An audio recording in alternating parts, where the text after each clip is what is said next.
So I'm here today to talk to you about scaling and sharding Postgres principles in practice. And just to introduce myself, my name is Jason Petersen. I used to work at a company called BlueKai as a Rails developer. They were an ad tech company now owned by Oracle. And before that, I was a Java developer working on distributed systems at Amazon, specifically in the monitoring section. So Amazon CloudWatch, what became auto-scaling, all that sort of work was going on while I was there. And I want to cover what this talk's going to be about. It's similar to one I gave in PGConf New York and also a webinar that Citus Data put up in April. So if anyone here has seen those and wants to duck out, I'm not going to cry about it. It'll be light on the technical details, but kind of heavy on the philosophy and methodology of how to go from a monolithic single system to something that scales and has workload characteristics that are suitable to what's going on in your application in your company. And I hope that these methodologies and philosophies can help you decide the kind of vacuous question that we have, which is, when do we take the next step? When do we go to sharding? When do we go to having a bunch of read replicas? And essentially, I think those are things that everyone kind of feels unsure about that need to come out in the open and have a little bit of discussion around. I'm going to begin by talking about sharding and talking about what Citus in particular has to say about what we do for sharding, and then I'll take a step back, give a little bit of a discussion of maybe you shouldn't be sharding, in fact, because it's not for everyone, and how do you get to the point where you need to actually graduate to sharding. So what do we mean when we say sharding? It's a technical term, but it's also gotten co-opted by marketing forces, so it gets thrown around. Maybe it's blocks, maybe it's tables, maybe it's machines. There's a lot of technical nuance that gets lost in when these things get put on white sheets.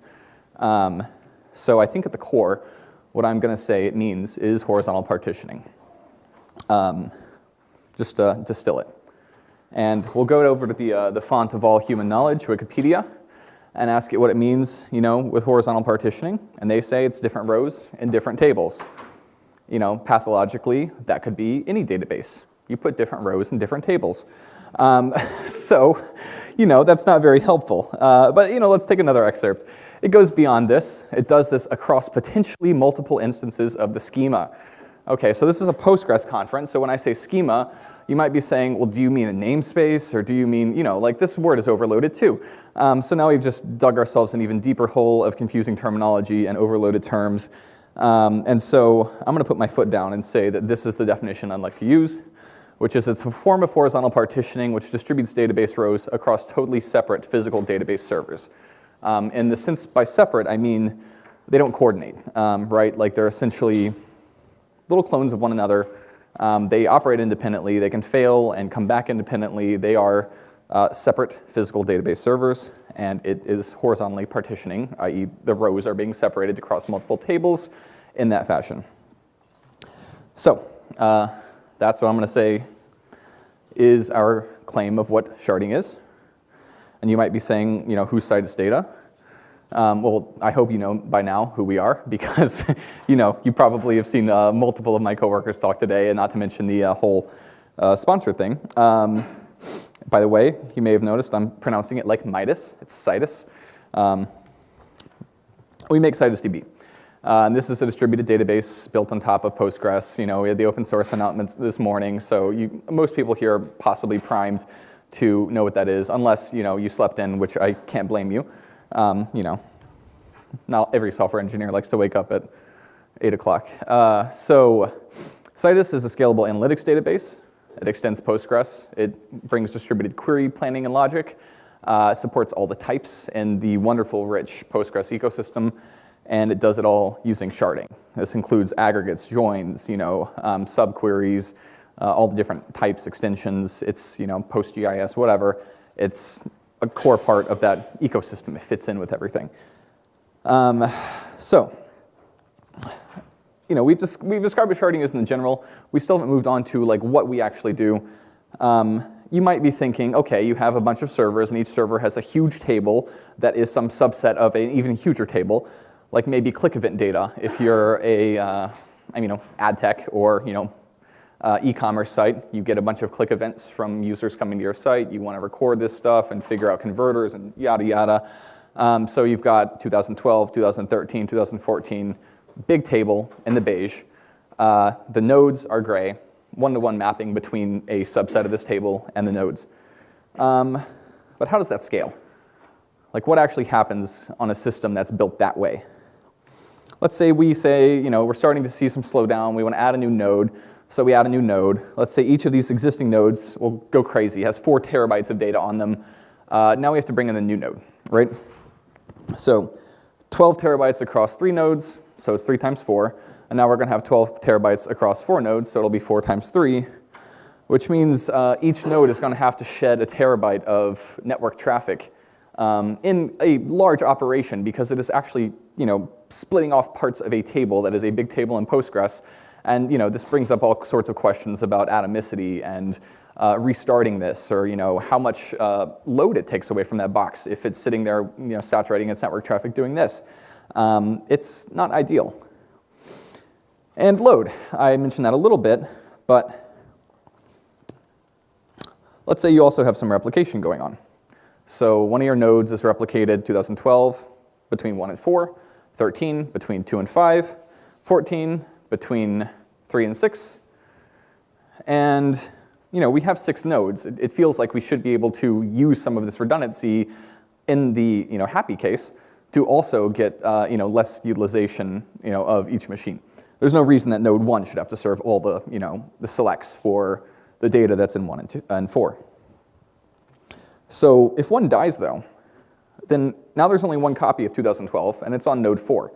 So all the load that was going to node 1 is now going to node 4, and node 2, 3, 5, and 6 are completely oblivious. They're not helping at all, right? Like, this is not what you think of when you think of a resilient system, taking a hit and just absorbing it. This is, you're going to have a cascading failure because one node died and now the other one's doubled its load. And I don't know about you, but most people don't run at 50% utilization. So if you double your load, you're going to have, cascading problems.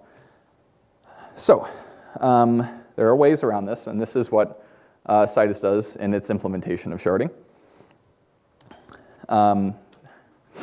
And to quote Craig Kirstians, he said that when you initially implement sharding, you'll want to create an arbitrary number of logical shards. So again, we have a bunch of waffle words here: arbitrary, logical. It might not be clear what we mean by a logical shard. We'll look at Instagram. They say it consists of several thousand, well, there's a definition for arbitrary, logical shards that are mapped in code to far fewer physical shards. Okay, so that's what we're talking about. You can start with just a few database servers and eventually move to many more. So the idea here is you pre-shard. You may start with 1 box, and it has 1,000 splits of a single table on it. And then when you add a second box, you just move little pieces over it at a time, right? So maybe you start with 1,024 shards and a single host, and this gives you sort of a future-proofedness to be able to go forward and say, I can get up to 1,000 boxes before I even have to split a table. So in this picture, you see all the beige boxes like before, but now they're little small tables, more atomic. You bring in the new box. Maybe each little table is only 512 megs. This can go on in the background. Maybe you put a timeout in between how often they're being brought over. All sorts of things can be done here to mitigate that sort of pile-on effect that we had before. And just like before, if you don't make your boxes exact copies of one another, i.e. if node 1 and 4 don't have exactly the same copies, like you'll notice that table 1 is on node 1 and 2, table 6 is on node 1 and 6, and table 7 is on node 2 and 1, right? So you have an outage, and now you'll see node 1's load distributed equally throughout the cluster. So each remaining node is going to have some of the shards that were on node 1 instead of all of them being on node 4. So this means each node sees a 1 over n minus 1 or something increase in where n is the size of the cluster of nodes when something fails, right? And this seems pretty logical. So this is what we do in Citus. We like it a lot.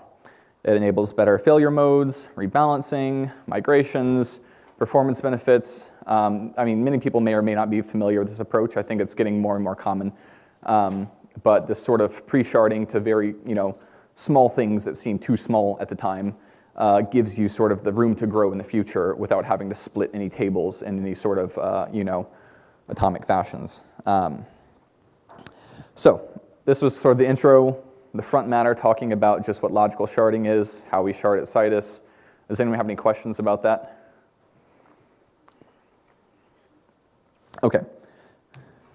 So I'd like to say let's wait on the sharding. Because you might have shards falling out the air vents, right? I mean, they have costs. It's not free. There's an operations burden. Network resiliency, I mean, you have 10 machines, now you have 10 times the risk of one failing. It's just not, it's not a free thing to do. You have to ask yourself, is this really where I want to be taking myself when I scale my system? Is the first step of our system has too much load, I'm going to shard and get 5 machines? As acid trade-offs, right? You have problems with isolation. There's research, that's been done on the absolute maximum isolation level that can be done with a no communications cluster. Or no coordination cluster, and that has shown that it's not serializable. It's not even repeatable read. It's somewhere down here with like monotonic or like read your own writes. So there are some fundamental trade-offs that sharding is going to maintain, so long as you don't slap like two-phase commit or something on top of it, which is kind of getting away from the no coordination thing back to a single point of failure yet again. So what I'm saying is, if you're on a box and you're pushing it to the limit, and it's the best box you can buy, and then you move to 2 boxes like that, then now there's no box in the world that's going to be powerful enough to do what you're doing with these 2. So it really is a point of no return. You want to think about this before you go there, because it'll put its tendrils into your application code. As much as we can isolate it, it still will. And it'll put its tendrils into your operations team, to the infrastructure, and you should really need to think about this before you take that step to sharding. So it should be your last resort. And to kind of formalize how I'm going to talk about when you make this decision about sharding, we're going to take a jump to talking about pyramids. So you may have seen this if you're into like developmental psychology. It's Maslow's hierarchy of needs. Got the low stuff at the bottom, right? Like, I don't want to be hurt. I would like to eat. And then moving up, you have like social things like friendship and love. And at the top, you have self-actualization, right? And if you're a 1-year-old baby, you're not really thinking about what do I want to do with my life. You want to eat, right? So it's not going to be, you don't jump straight to the top. So here's Jason's hierarchy of scaling. No one should go straight to the top. You should talk to everyone in your org and say, is there something we can be doing with the application code?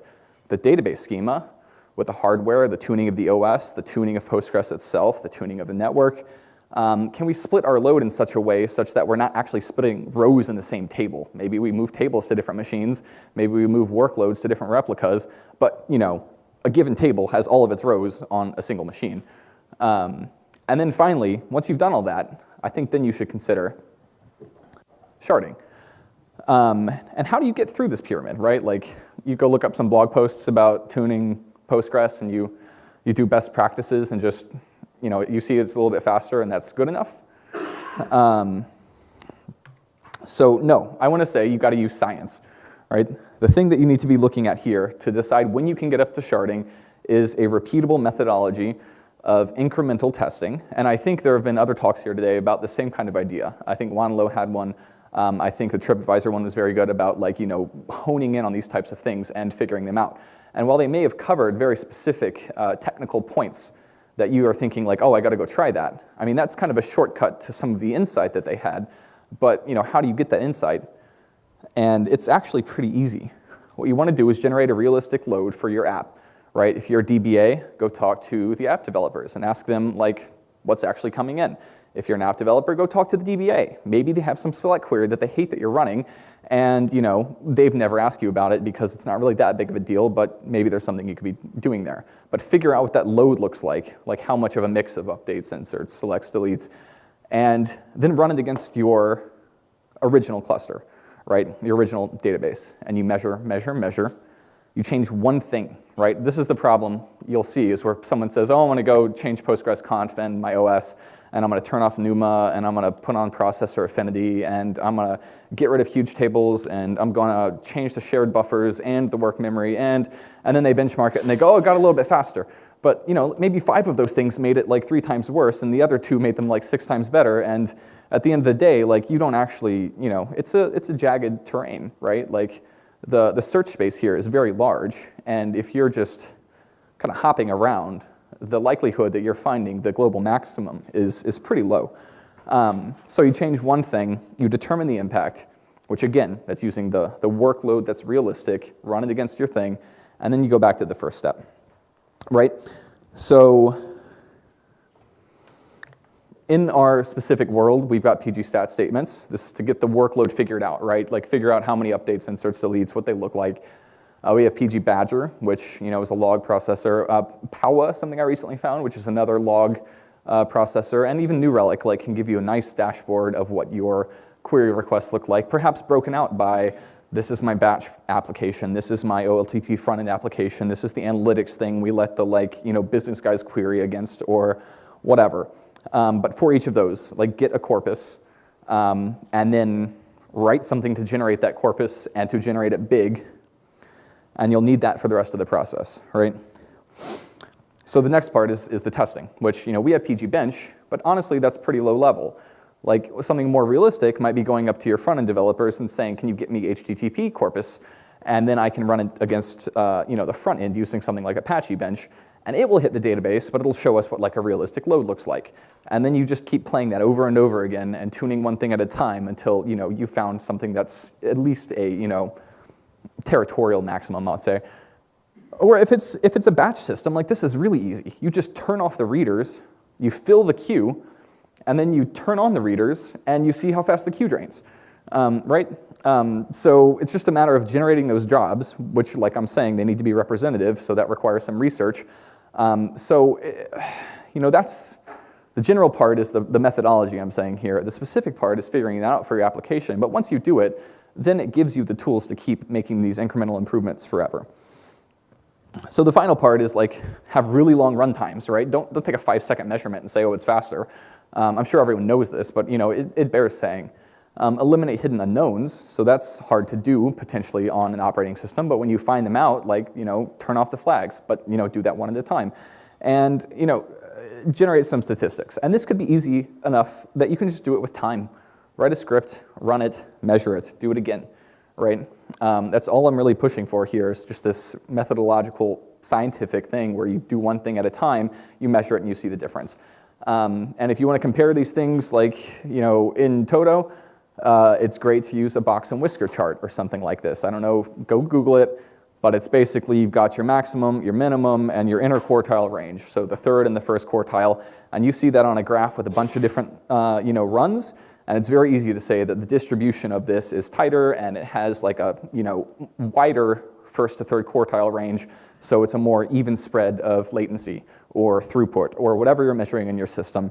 Don't use means. I mean, that's not something you should really be looking at. Use percentiles, medians, whatever. They don't need to be fancy, just be methodological about it. Change, compare, and that's how we get up this pyramid. So, to get to sharding, the first thing to do, I would say, is go to look at the application. That's probably where the biggest low-hanging fruit's going to be first, in my experience. Add caching, add connection pools, bundle the writes together. I mean, these are things that the DBA should, know naturally, but the application developer may be doing things that are just nonsensical. I mean, using joins judiciously, digging into the ORM and making sure that it's not requesting every single column when in some controller you're only using one. Like just go poke people and say like, hey, we could run this query 100 times more in a second if we just did this one thing. The next step is looking at your schema. And this is also pretty straightforward for DBA, but like having been an app developer myself, we tend to be very purist about these things. Like why is data in 2 places? That's insane. We'll have a join key that like goes through 10 tables. And maybe that's not always the right idea. Maybe you cache a counter that's represented by some kind of aggregate, and you just slap it in the table that it needs to be counted. You could locally partition tables, if that makes sense. I mean, we're getting to sort of more advanced stuff as we go up, but I'm talking about locally on one machine, right? Just partitioning their storage.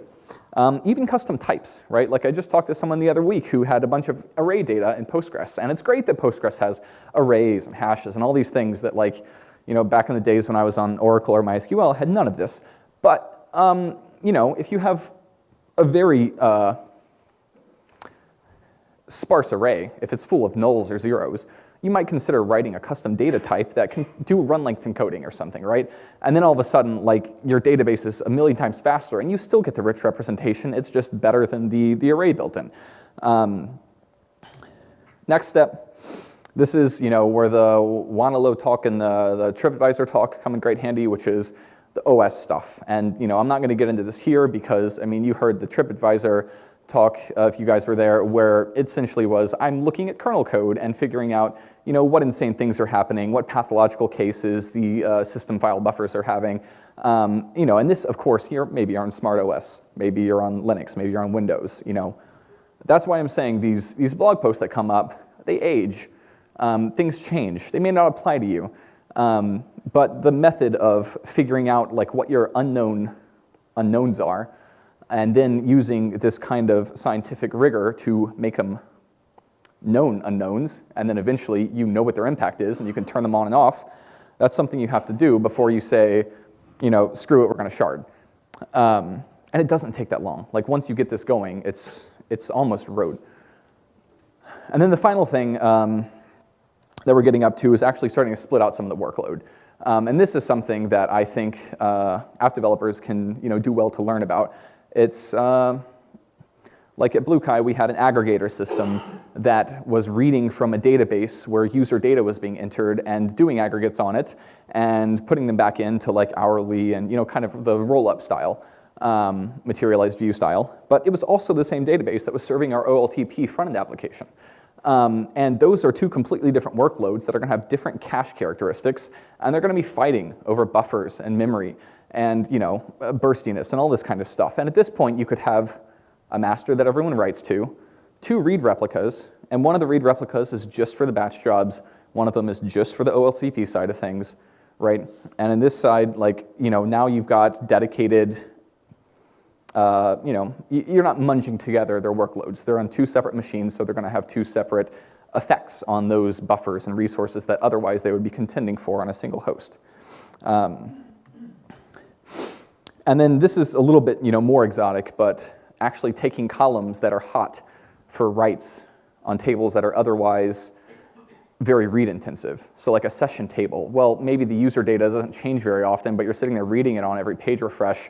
But maybe there's a authentication token in there that changes on every request. Well, move that out somewhere else. Like, let the user table be read-only. Move that thing somewhere else. Or if it gets bad enough, if there's a really write-heavy table on a machine that's mostly read-only, move the entire table to a different machine. And then you get into kind of like the whole, correctness thing, right? The two-phase commit, like if this changes over here and doesn't change over there, what do you do? So again, this applies to your application design, but it's something you should consider, which is moving an entire table before you get to the point where you're going to start ripping rows out of a single table and putting them on two different hosts. So at this point, we're talking about being on the best hardware that you can get. You've tuned the OS, the queries. You've gone and talked to the application developer if you're a DBA. You've gone and talked to the DBA if you're an application developer. Ops is in here. You're making sure there's not just some dumb stuff that you're doing that could get you wins that make, some of this stuff, if you just do this stuff, could make it last 5 years, right? Like, you can get a lot out of this. But 5 years is not something that a exponential growth curve is going to be stopped by. So at a certain point, you're ready to shard. And so in Citus, the history of the database is that it used to kind of have a batch load, setup. Like, you would set up a cluster, you'd load it full of data in a very kind of Hadoop way, run a bunch of stuff against it, and that was kind of it. right? You could add things to it, add new shards, but there was no, adding new inserts to a shard that already exists, or updates or deletes. And so we had this dream of like, well, what can we do to make an extension that kind of overlays this real-time functionality on top of our system that until then kind of had a bulk load query type interaction model. And so what we wanted was something that would create and manage the shards, do DDL propagation, indices, all that kind of stuff.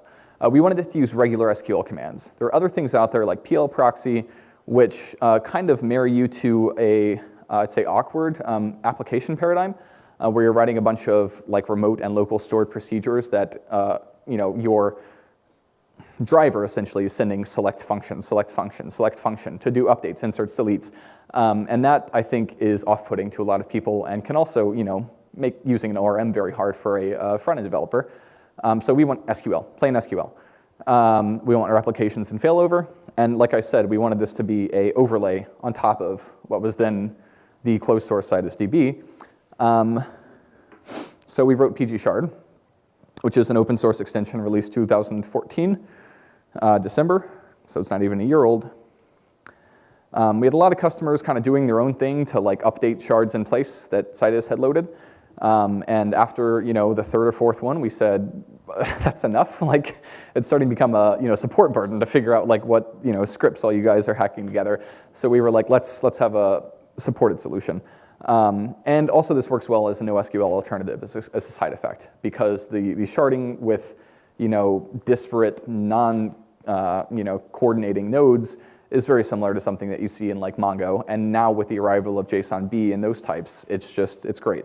So we also asked the general Postgres audience what they would like from this. And the dynamic rebalancing and scaling obviously comes up. Auto magic failure handling. So if you have 3 nodes with the same piece of data and you're doing a select and the first one fails, like don't give me a failure, go try the next one. And hopefully like the select comes back without having to tell the user at all. So like spurious network failures, you actually get some protection from the higher your replication is.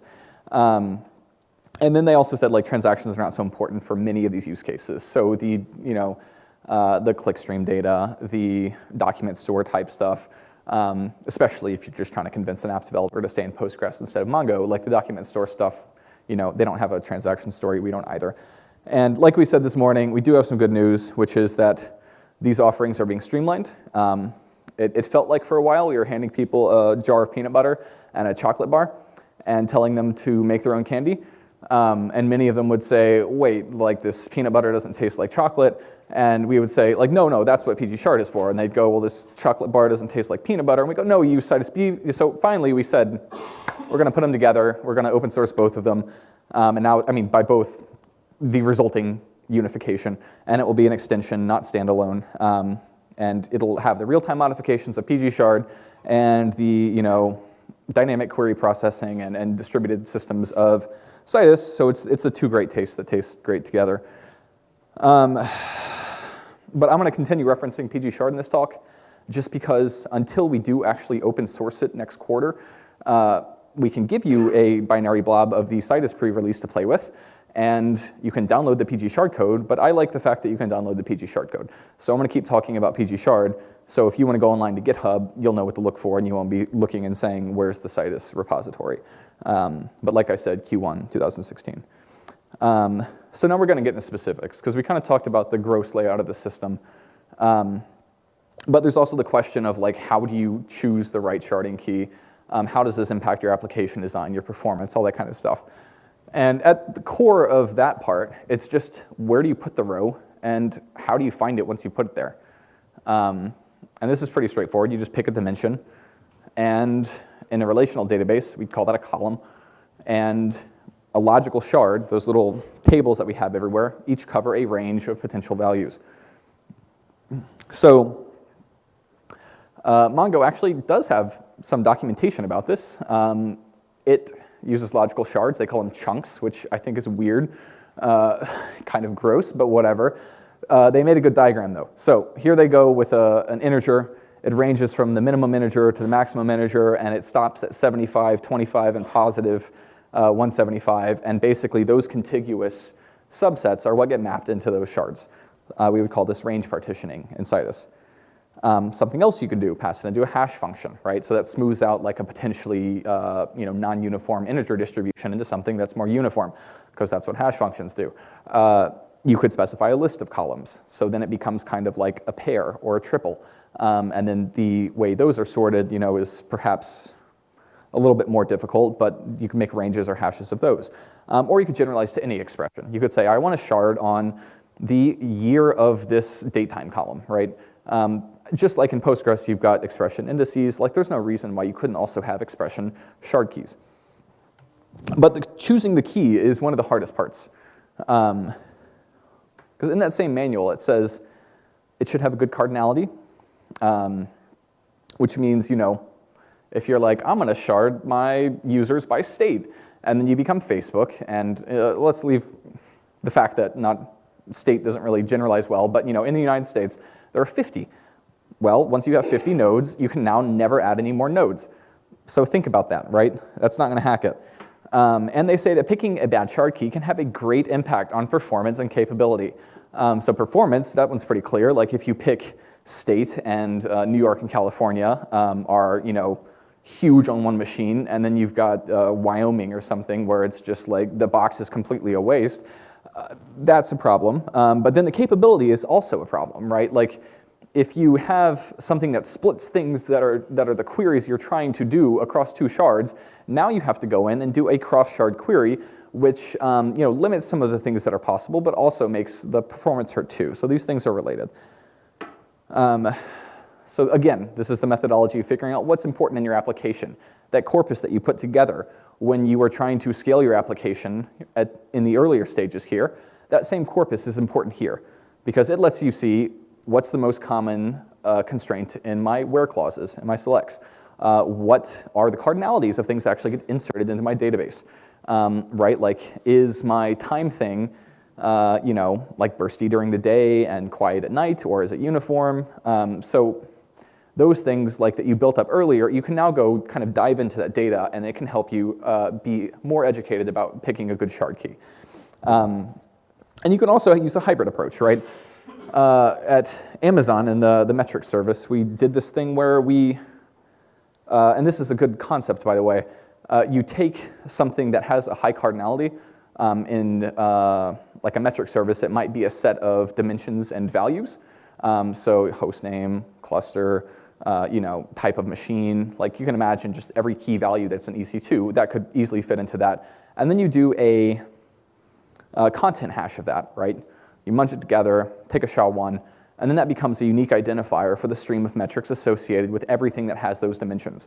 That's a very high cardinality space, and it also doesn't, get tied to one customer. So it, like doing it by customer ID could have the problem that one customer gets really big, and now you have the, the hotspot again. Doing it by this like content hash thing makes it reverse addressable. You get the same content and you hash it, and now you can find the lookup very quickly, but it also means that like you get that nice distribution again.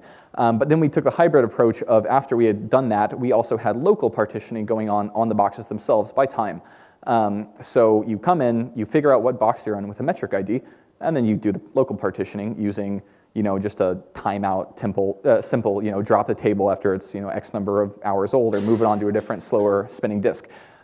So that's a good thing to consider when you're going here is like maybe there's still a place for local partitioning that's on a different dimension on each of the boxes, and there's a place for the global partitioning across nodes using sharding.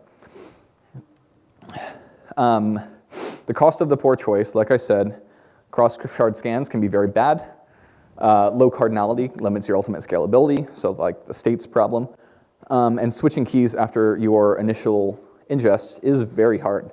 Or if it's not very hard, it's also very slow and network intensive and IO intensive, and your system's going to be degraded unless you happen to be running an exact copy. You can be doing this on offline.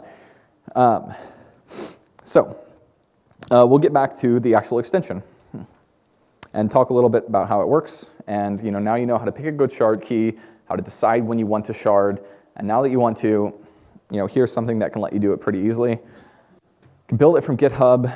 It's in the Postgres Yum repo, so you can just install it with Yum. You can use PGXN client, although I think the latest minor release, I have not actually pushed to PGXN yet. Does anyone use pgxn, by the way? Like frequently? Okay, yeah, because like it's unclear to me like what the actual like adoption is to a degree, like whether or not I should support it. I mean, yum and those types of things feel a lot more frequent. And then we also have CloudFormation templates, where if you don't want to install it on machines yourself, you can just click a button and type in a field and a type of node and a type of node for the workers, and Amazon will spin them up for you. Install that and Citus and CStore, which is the columnar store, and then you can just get going with all this stuff and play around with it. So here's what our topology looks like. This color is getting washed out. Sorry, like crushing the VGA cable in hopes that I make whatever contact is missing. There's the master node, which is just a plain, Postgres node with pgshard installed. And it doesn't really contain much data. It just has metadata about where the data is stored, how to find it later, what the health of the nodes are, whether a node is behind, like some other node in terms of like its copy of the data. And you can kind of think of this main guy, the entry point, as a router, right? So the requests come in there, it does the planning, and then routes it out to wherever it needs to go to insert or get the data. And it holds one metadata row per sharded table, shard, and placement. And I mean row. Like these are just plain old tables, right? It's an extension. We create some tables, and then like we store the stuff there. If you want to query it, you can query it and actually see where all your data is. And if the master fails, like you could use streaming replication to get a kind of HA master. You can actually put the master on an EBS volume just because the data it contains is so small. Or you could reconstruct it from the workers, which is kind of insane. But here's what the table looks like. Pretty straightforward. You see your shard sizes. The minimum value, this is just like a signed integer, 32-bit. And the relation ID is the OID of the table that you've distributed. So the shards are placed on the nodes. I may have been saying placement along here. This is what I mean. The logical shard is just shard 6. The placement is we have a copy here and a copy here. So we call those placements. And each one is one Postgres table. And again, they're just tables. You can log into a worker, ask it for the tables, query them directly. I mean, there's nothing special happening here. And click events 1001 would be like shard 1001 for the click events table. The indexes, constraints, and all that are propagated at creation time. If there is a worker failure, then basically we mark the unreachable nodes as inactive, and then they can be repaired later with a UDF. This is not automatic at the time. But the building blocks are there. You can put a trigger. Like I said, it's just a table. Put a trigger so when something transitions from inactive to active or from active to inactive, kick off a worker job 5 minutes later to heal it. So we'll take the first steps. This is what it looks like to create a table. Just showing you can create indices. You can create indices on a expression. Like I want to index on the lowercase version of a name with the text ops like operator class. And I want to constrain that the name, once you strip out all the white space, isn't just an empty string. All this stuff, right? This is just creating a table. Should seem familiar. And then you create the extension. And from that point onwards, it's just 2 function calls. Create the distributed table. So mark it as distributed, basically. This just runs on the master, which has, I want to distribute users by ID. And then the second part is I would like to now create shards for that distributed table. So I would like to create 16, and for each of them I would like to create 2 placements.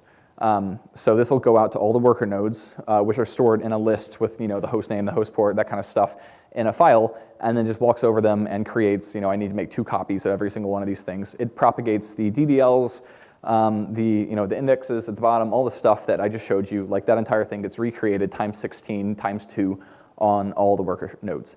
And from that point onwards, just SQL. So you can say I want to insert some values in there. The third one is like a null violation, so it would get an error back. You can delete things. You can set things with an update. You can do like an aggregate over the entire cluster with like the maximum there, or you can do like a key value kind of lookup like you would with the document store with just a simple select. And so how are we doing this? Like always, it's the wonder of Postgres extensions.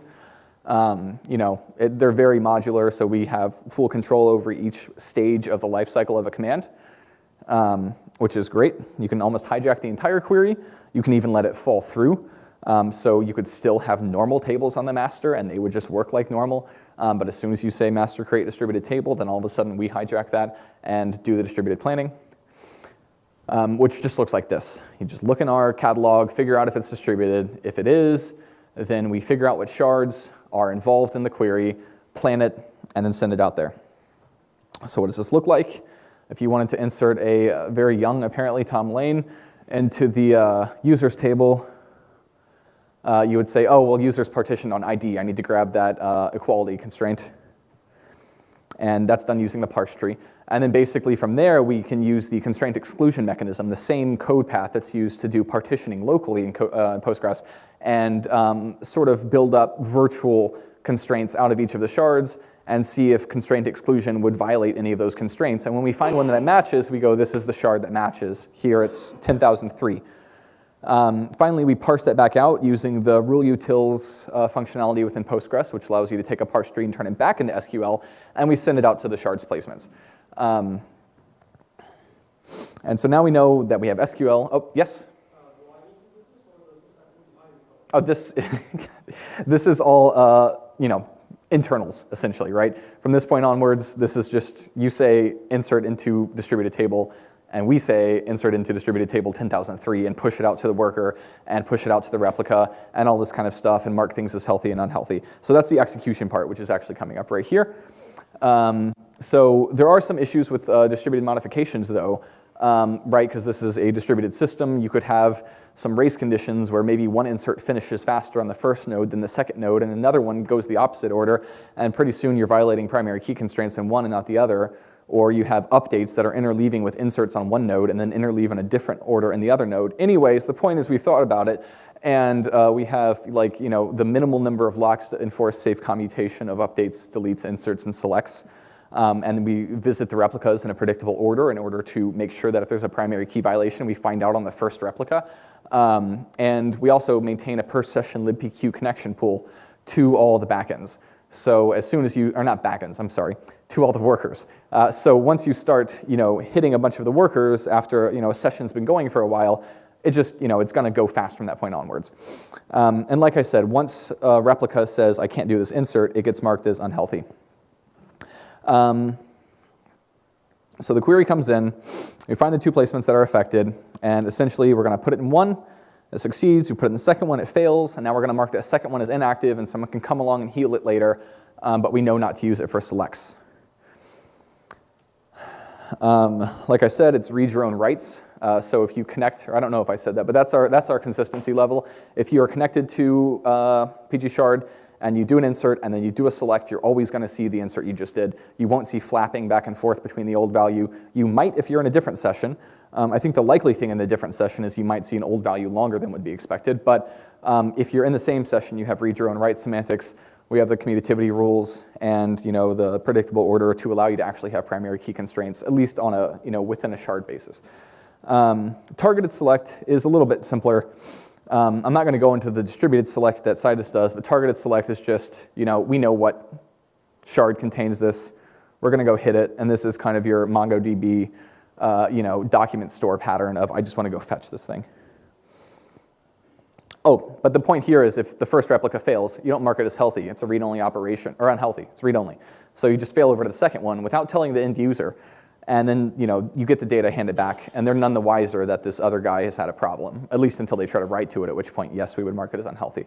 And so this sounds like it may have some serious limitations. So who wants this, right? Like it doesn't have transactions that span multiple shards or multiple statements. It doesn't have cross-shard constraint enforcement, right? But this has a similar characteristic to many of these NoSQL solutions that are just sucking the air out of a lot of these spaces.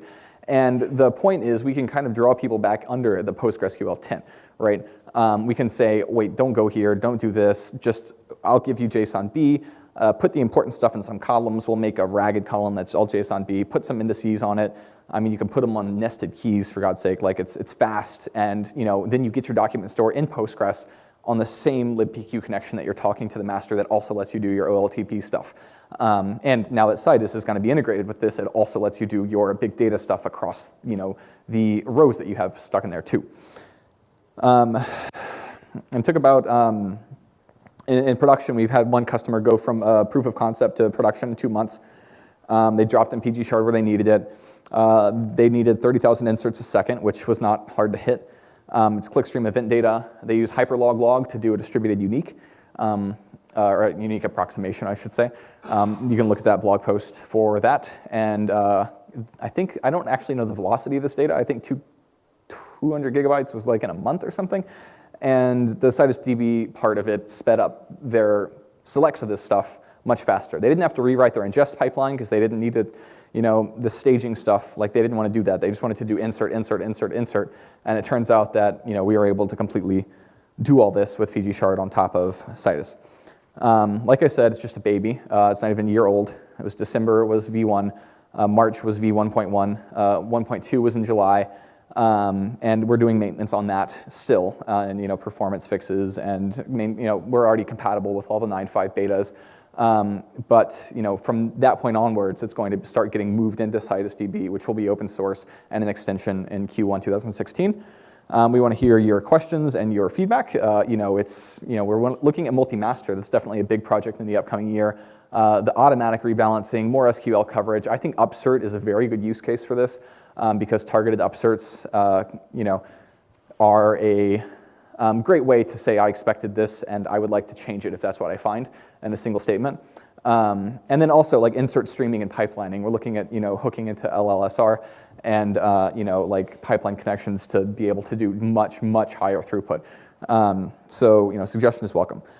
Anyway, so my scaling summary is explore all this first. I really think most people can squeeze enough performance out of their database and their application and their infrastructure and their OS that these little experiments of fixing things one at a time, and I would consult you to the TripAdvisor and the Winello talks for, download the slides, look at YouTube, for potential leads that you might want to investigate, but investigate them yourself, do the little experiments, figure it out, and be cross-cutting. Go talk to your DBA, go talk to your app developer. But once that's done, there's really nothing else you can do if you're already on the best machine in the world. You have to add another one. And at that point, you need to shard. PG Shard offers, lightweight sharding, PostgreSQL, and it will soon be part of Citus DB. And the important thing to think about there is the logical shards create a lot at the beginning, so you can move them around later without any pain. And then also think very carefully about your application key. But of course, that can be informed by the corpora you build to do the performance testing in the earlier stages of all this. And you guys saw how easy this thing is to use. I don't have a demo here, but honestly, it would have just been, here's how you install it, create a table, and run it, which is 3 commands. So go download it from GitHub, install it in Yum, run our cloud formation templates, whatever. It's all there for you. I'm Jason at Citus Data. I'm the lead committer on PG Shard, and will soon be doing that real-time insert, update, delete stuff within Citus. And you can hit us up at engage@citusdata.com for information about getting early access to the beta version of the combination Citus DB PG Shard extension. So I think we still have some time for questions. Anything? Sure, let's start in the front and move back.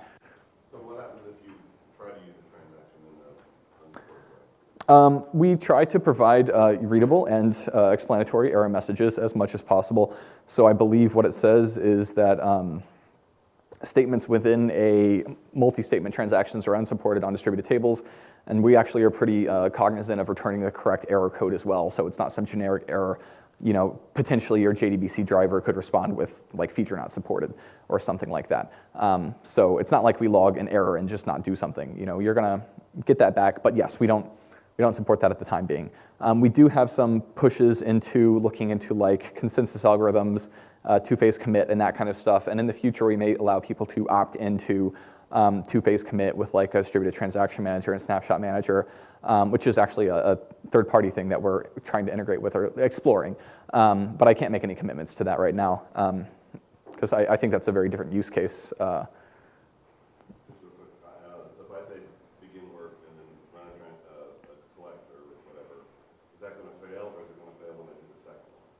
Right now it fails as soon as you try to run something within a begin block, but I had done a proof thing to count, your second statement in, you've got to say end or you can't keep going.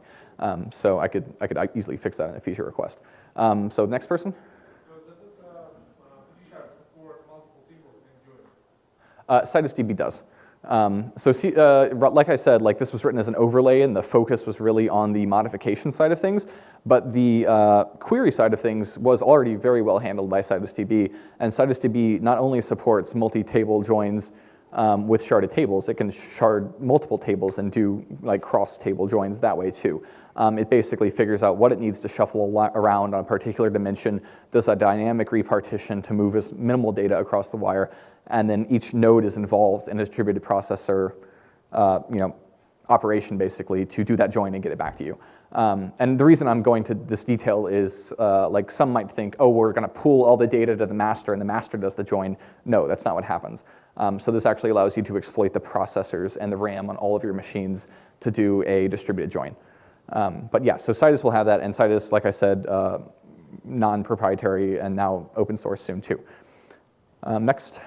Yep. Is there a reason you create a bunch of different tables with different names versus using Postgres schemas? Instead of creating a separate schema for every shard? Yeah. I think it's really a matter of just taste. I don't know. I can see it going one or the other. In particular, I've often longed for that solution. I think that's what Instagram actually does. But the reason I've liked that idea is then you could not have to reparse the SQL. You could just change the search path on that particular connection to say this is the first one I'm looking at. But at the same time, like it makes visibility kind of hard because then the user logs in and just sees a million schemas and like what's in them. So you know, it's kind of like 12 of one, dozen of the other. Another question back there? The schema thing also kind of breaks down if you've got embedded table names in functions with a schema. So if your schema says, shard1.a, unless you're just going to rely on a search path, it can get a little tricky. I see, yeah. Yeah, I think doing function support would be it would require some thought for us too, because we'd have to rewrite the function, and if it's, I mean, that would be tough, but. Kind of create one for each schema, so it's sort of a main control. Yeah.